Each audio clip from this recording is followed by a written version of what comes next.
Alors bonjour, dans cette vidéo, nous sommes en secondaire 5 au numéro 6.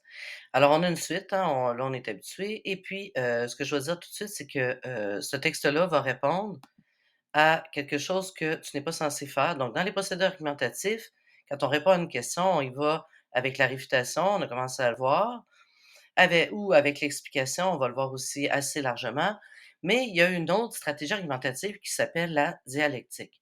Et la dialectique, ça fait pas partie de ton programme, OK, mais je vais te le montrer, je crois, dans 2 numéros.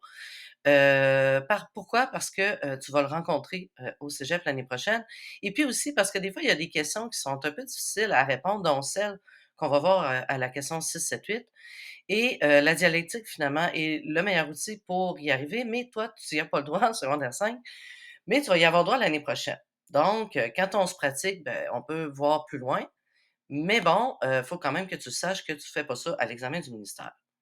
Alors, qu'est-ce que la dialectique? Eh bien, la dialectique, oups, je vais revenir ici. Qu'est-ce que la dialectique? Donc, sur Internet, on trouve une définition qui dit ceci, pardon: marche de la pensée reconnaissant le caractère inséparable des propositions contradictoires, à savoir une thèse et une antithèse, que l'on pourrait pourtant réunir par une synthèse. Alors, en gros, qu'est-ce que ça veut dire? On va se le résumer ici et on verra comment ça s'applique à notre sujet après. Donc A, on aura une thèse. Donc B, on aura une antithèse. Et C, on aura une synthèse. Donc là, j'imagine que tu anticipes que 6 va être la thèse, 7 l'antithèse, bon, puis 8, ta, ta, ta. Alors, tu es prêt? On y va. Je lis le numéro 6. Ah, d'abord, par contre, pour bien voir voyons, comment je te dirais, le contraste entre ce qui est attendu d'un point de vue structurel, cette structure-là du secondaire 5, versus ce que la dialectique, elle, peut faire, eh bien, tu vas comprendre que c'est la raison pour laquelle ça fait pas partie de ton programme, mais de le savoir pour l'année prochaine, je crois que c'est bien de mettre ça dans son sac à dos ou sa boîte à outils. Alors, on y va, je vais, hein, me référer à ça comme on a vu. Alors, nos grandes articulations, hein, c'est la ponctuation, c'est très facile. Donc, tout d'abord, le marqueur de relation, première idée, il est là. Et le 2 points, ben, finalement, l'explication va venir après. Et donc, l'idée principale va être ici, hein, comme ça, en rouge. Et notre explication, eh bien, elle est ici, hein, comme ça, tout de suite, après les 2 points.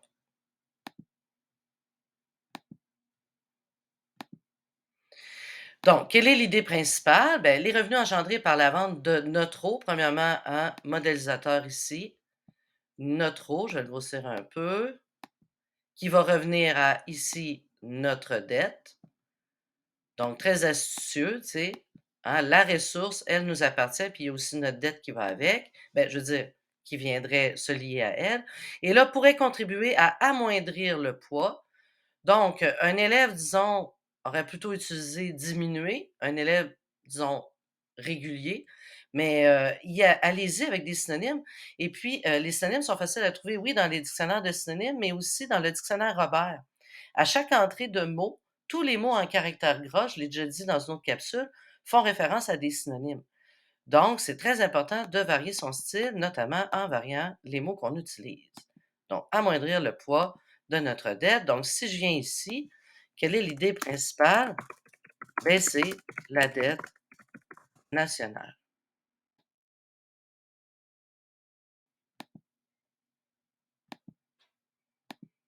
Alors, la thèse, c'est la même chose, c'est baisser, oups, pardon,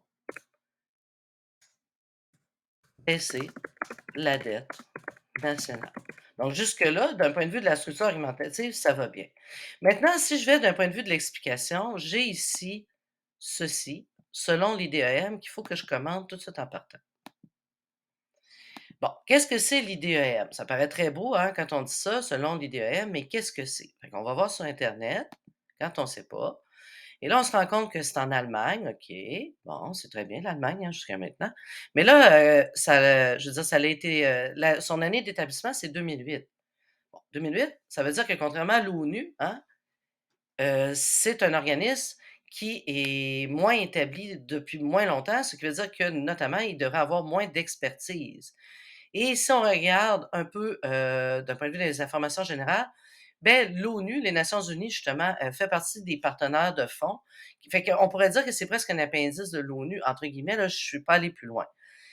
Ce qui veut dire que d'un point de vue de la stratégie argumentative, on aurait pu prendre une autorité avec plus d'autorité, entre guillemets. Donc ça, c'est juste quelque chose que je voulais dire ici. Ensuite, on a quelque chose ici de très particulier qui sont les crochets avec lesquels on a mis quelque chose dedans, hein, des mots. Donc, si on a mis des mots, hein, il y a un sens qui est derrière. Et quel est le sens qui est derrière ici? Eh bien, on l'a déjà vu en secondaire 4 largement, seulement 10 des 1 000 milliards que le Québec possède générerait 65 milliards. Donc, si c'était 100, moi, je ne suis pas très vite pour faire les calculs mentaux, mais j'ai très bien compris d'un point de vue intuitif, là, ça ferait beaucoup de milliards de dollars. Alors, ce qui veut dire qu'on a ici une stratégie argumentative, OK? Les crochets. Les crochets ici, ils servent à ajouter du sens, hein? Ils servent à ajouter du sens. Ça égale une stratégie, pardon, argumentative, argumentative, ici, à savoir quoi? La restriction. Donc, la phrase, d'un point de vue syntaxique, elle fonctionnait là. Selon l'IDEM, 10 des 1 000 milliards de mètres cubes d'eau douce renouvelable généreraient nanana. Tu sais, ça marche d'un point de vue syntaxique. Mais d'un point de vue argumentatif et d'ajouter du sens et du style par le fait même, donc d'ajouter une restriction, ça démontre encore plus que ici, hein, les chiffres vont aller bing, bing, bing, bing, bing. Donc tout ça pour dire que, d'un point de vue ici, là, il se passe beaucoup de choses d'un point de vue de l'explication. Donc, explication sous forme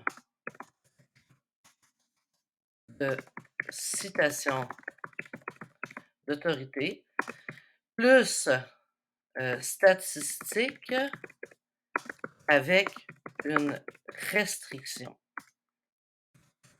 Je vais mettre en mauve, là, c'est juste pour avoir le temps de l'écrire.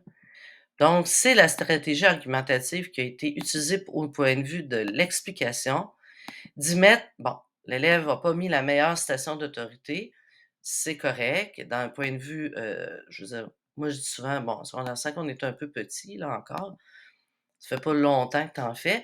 Quand tu vas être au cégep, par contre, ou même là, maintenant, il faut faire quand même attention, mais je veux dire, disons que ça passe très bien. Moi, je trouve quand même l'IDEM, là, c'est quand même pas des 2 de pique, là.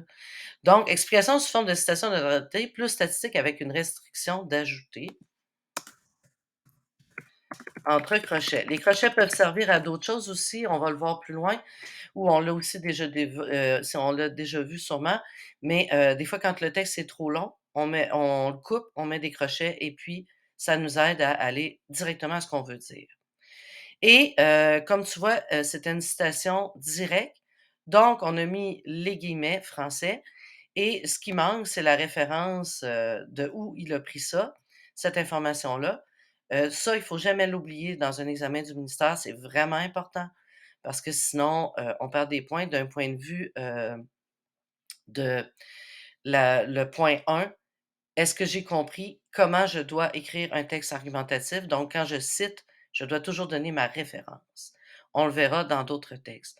Donc la thèse, c'est baisser la dette nationale et donc j'avais oublié de dire le sujet. Probablement que ça répondait à cette question: «Devrait-on vendre notre eau?» Probablement «à l'étranger» entre guillemets, puisque à l'étranger, bien souvent, il y a pas si loin de nous, même aux États-Unis, des rivières qui ont disparu. Donc, hein, devrait-on vendre même notre eau aux États-Unis? Alors, c'est ce qui conclut, hein, la correction du numéro 6 en secondaire 5 et on se revoit bientôt avec, hein, l'antithèse à cette question.